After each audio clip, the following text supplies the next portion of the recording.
Hello प्यारे साथियों, कैसे हैं आप सभी? आई होप के बहुत अच्छे होंगे।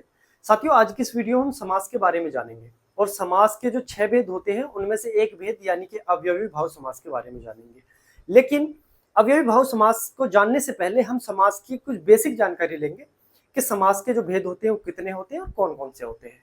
कब समास के भेद 4 होते हैं और कब 6 होते हैं, इसकी क्या कंडीशन होती है, किस तरह से राइट आंसर हमारा ऑप्शन, अगर ऑप्शन में 4 आ जाए तो कब 4 होगा, कब 6 होगा तो कब 6 होगा, यानी कि इस तरह से हम पूरा जानेंगे। तो चलिए स्टार्ट करते हैं। देखिए, हिंदी आपके अगर आप कॉम्पिटिटिव एग्जाम की अगर आप तैयारी कर रहे हैं और आपके सिलेबस में हिंदी है ना, तो हिंदी में आपको समास पढ़ना पड़ेगा, क्योंकि ऐसा कोई भी परीक्षा नहीं होती जिसमें हिंदी ही पूछी जाती हो और उसमें 1 से 2 प्रश्न आपके समास के ना पूछे जाते हो। ठीक है, तो चलिए कॉपी पेंसिल निकाल लीजिए और नोट करिए। ठीक है, समास के बारे में जानेंगे हम, हिंदी है ना, हिंदी समास। ठीक, देखिए समास के अगर हम भेद की बात करते हैं, 4 या फिर 6 होते हैं।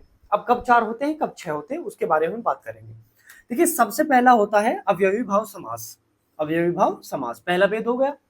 दूसरा भेद होता है तत्पुरुष समास। ठीक है, तीसरा भेद होता है द्वंद्व समास, ये तीसरा भेद हो गया। चौथा भेद होता है बहुब्रीहि समास।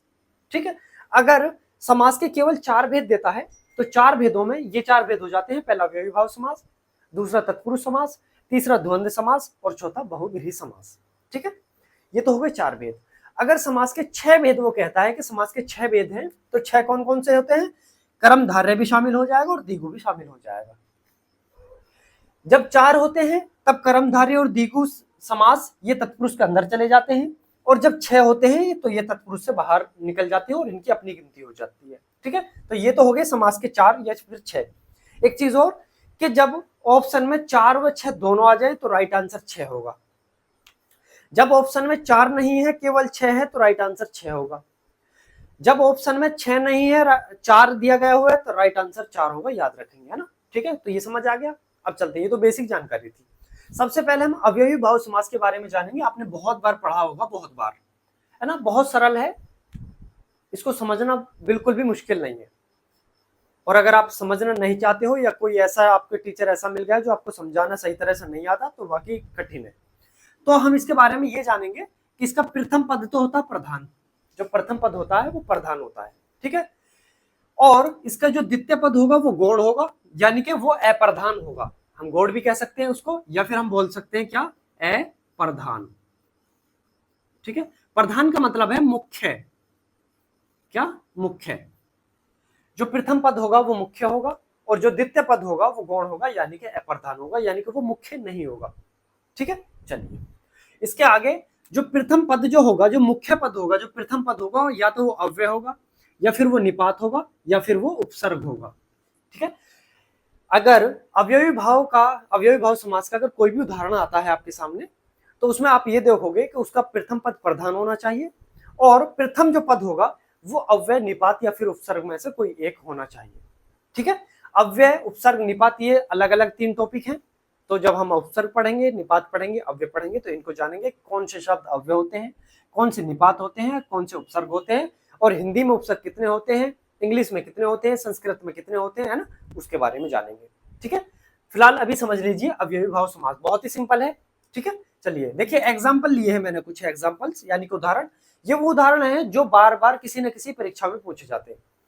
आप किसी भी किताब को उठा के देखोगे, किसी को भी, या फिर आप कोई भी प्रीवियस ईयर देखोगे उठा के, चाहे किसी भी डिपार्टमेंट की परीक्षा का हो, है ना, उसमें ये ज्यादातर पूछे जाएंगे और हमेशा पूछे जाते रहे और पूछे जाते हैं, ये अभी भी ट्रेंड में है। ठीक है, तो हमको वही पढ़ना है जो ट्रेंड में है, तो इसलिए इनको समझ लीजिए।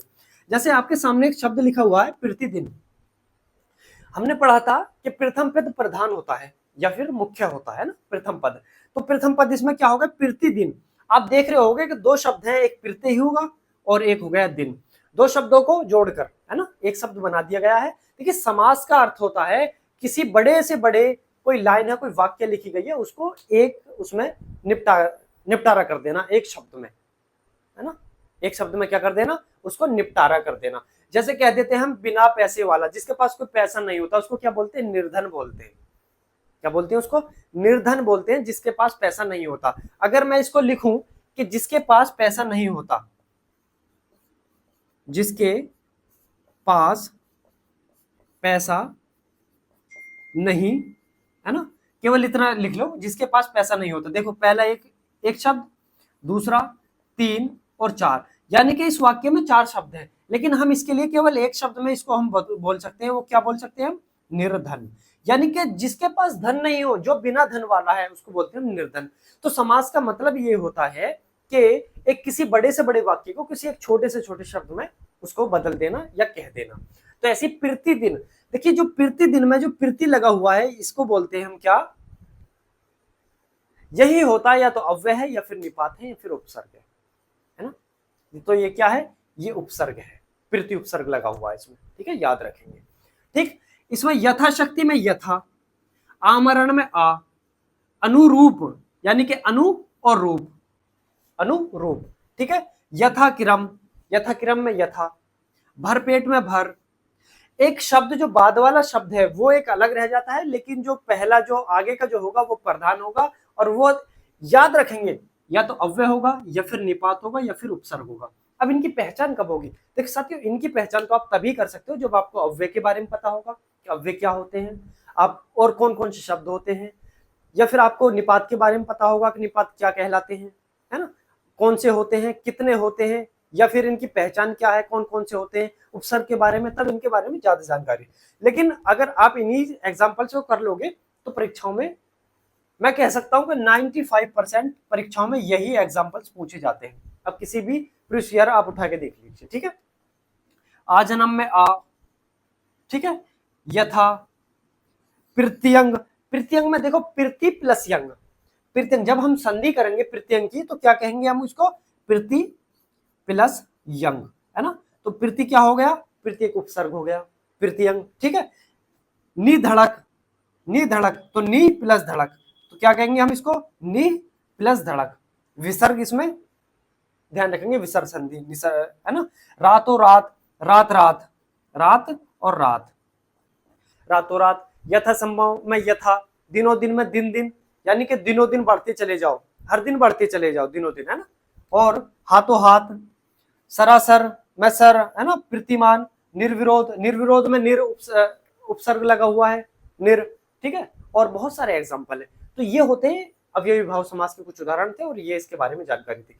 फिर एक बार बता देता हूं, अव्ययी भाव समास का प्रथम पद प्रधान होता है, मुख्य होता है।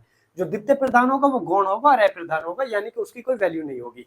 शब्द तो होगा अपना, लेकिन इसकी कोई वैल्यू नहीं होगी। वैल्यू किसकी होगी? वैल्यू प्रथम पद की होगी, जो प्रधान होगा, ठीक है। और प्रथम पद क्या होगा?